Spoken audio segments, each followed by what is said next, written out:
जब कंगना रनौत ने उर्मिला मातोंडकर को कहा था सॉफ्ट पॉर्न स्टार, जी हाँ, जब से कंगना रनौत को लोकसभा का टिकट मिला है तब से सोशल मीडिया पर कुछ पुराने किस्से फिर से उछल रहे हैं।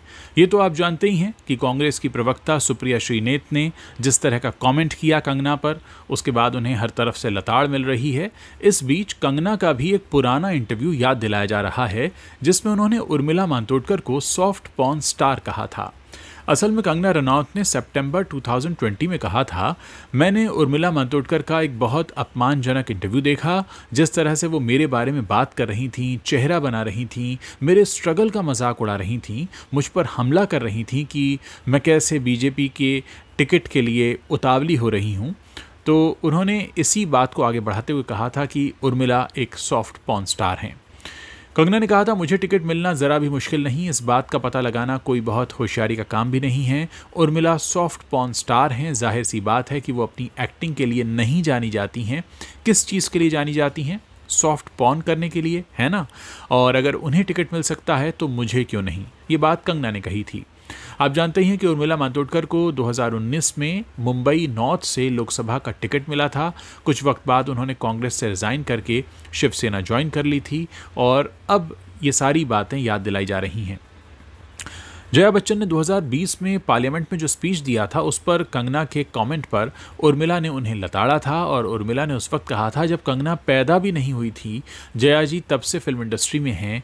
और इधर जब से सुप्रिया श्रीनेत वाला मामला आया है, लोग पुराने किस्सों को खूब याद कर रहे हैं। असल में कंगना के टिकट की घोषणा के बाद कांग्रेस की प्रवक्ता सुप्रिया श्रीनेत के अकाउंट से एक विवादित ट्वीट भी सामने आया था। इस पर कंगना ने जवाब में लिखा कि किसी महिला के लिए ऐसे शब्दों का इस्तेमाल करना जो कि प्रोस्टिट्यूशन की तरफ इशारा करे, वो बहुत ही भद्दा और अपमानजनक होता है। साथ ही लिखा था कि हर महिला सम्मान के अधिकार है, भले ही वह कोई भी काम क्यों ना करती हो। दोस्तों, ये सारी बातें आप अब पढ़ रहे हैं, सुन रहे हैं, जान रहे हैं। क्या आपको लगता है कि इस तरह की बातें करके या पुरानी बातों को याद दिलाकर मतदाताओं को रिझाया जा सकता है या किसी का ब्रेन वॉश किया जा सकता है? क्या आपको लगता है कि इस तरह के बयान चुनाव में हार जीत को तय करते हैं, या आपको लगता है कि ये महज कुछ मसालेदार खबरों को जन्म देते हैं जिसमें जनता एक दूसरे के बयानों पर कमेंट करती है, सोशल मीडिया पर ये सब वायरल होता है और लोग कुछ समय बाद फिर भूल जाते हैं, क्योंकि ये जो सारी बातें हैं वो पहले भी कही जा चुकी हैं। और जाहिर है जब ये बयान ताज़ा रूप से सामने आए थे उस वक्त इनकी काफ़ी चर्चा हुई थी, लोग अब इन्हें भूल चुके हैं। और अब क्योंकि कंगना को दोबारा से टिकट मिला है इसलिए उन पुरानी बातों को याद दिलाया जा रहा है।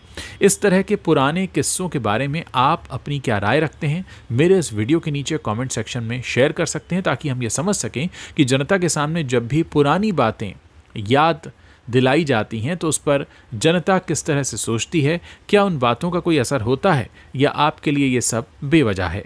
जल्दी से कमेंट करके हमें भी बताइए।